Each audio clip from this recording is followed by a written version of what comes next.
Hi friends! Alam niyo ba na ang unang utos sa mga tao ay masusumpungan natin sa aklat ng Genesis chapter 2? At makikita natin na ito ay may kinalaman sa pagkain. Ito po ang mababasa natin sa Genesis 2 verse 16. At iniutos ng Panginoong Diyos sa lalaki na sinasabi, "Malaya kang makakakain mula sa lahat ng punong kahoy sa halamanan, subalit mula sa punong kahoy ng pagkakilala ng mabuti at masama ay huwag kang kakain, sapagkat sa araw na ikaw ay kumain niyaon, ay tiyak na mamamatay ka." Ang unang utos ay may kinalaman sa pagkain. At kapag ang lalaki at ang babae na nilikha ng ating Panginoong Diyos ay kakain niyaon, ang sabi ng banal na kasulatan, walang pagsalang mamamatay sila.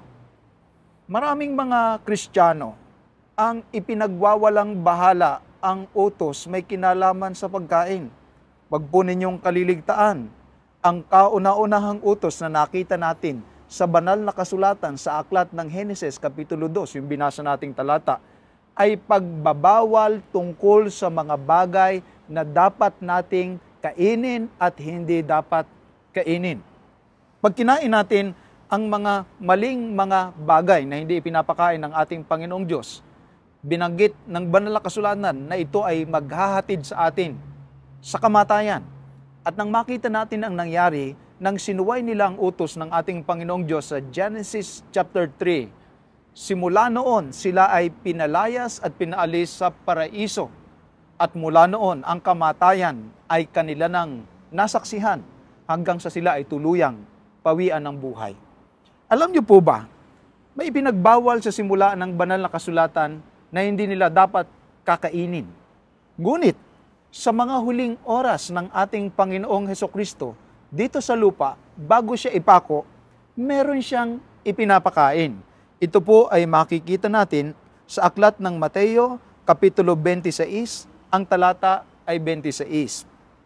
While they were eating, Jesus took a bread, and when he had given thanks, he broke it and gave it to his disciples, saying, "Take and eat. This is my body." Then he took a cup, and when he had given thanks, he gave it to them, saying, "Drink from it, all of you.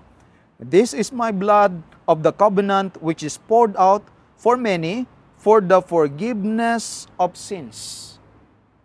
Ang unang utos na nakita natin sa banal na kasulatan ay pagbabawal na kainin ng tao ang isang bagay na sinabi ng Diyos na hindi nila dapat kainin, ang bunga ng puno ng pagkakilala ng mabuti at masama, dahil magdudulot ito ng kanilang kamatayan. Bago naman mamatay ang ating Panginoong Hesukristo, meron siyang ipinapakain sa atin na siyang pangontra doon sa kamatayang inihatid ng ating pagsuway doon sa hindi niya ipinapakain sa atin. Sinabi niya, ito ang dapat nating kainin, ang kanyang katawan, at ang dapat nating inumin ay ang kanyang dugo. Ipinaliwanag niya ito sa Juan 6:48, "Ako ang tinapay ng buhay. Kumain ng mana sa ilang ang inyong mga ninuno at sila'y namatay.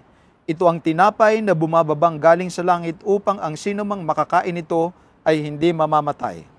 Ako ang tinapay na buhay na bumababang galing sa langit.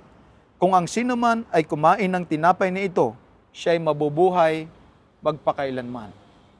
Ang solusyon ng ating Panginoong Hesus sa maling nakain na nagdulot ng kamatayan ng mga tao, siya ay bumaba dito sa lupa upang tayo naman ay makabahagi ng kanyang kamatayan, maging pagpapala sa atin ang kanyang katawan at ang kanyang dugo na dapat makabahagi ng ating buhay.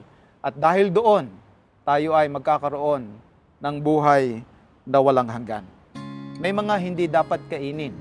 Ngunit meron din dapat kainin na itinuro sa atin ng ating Panginoong Hesukristo.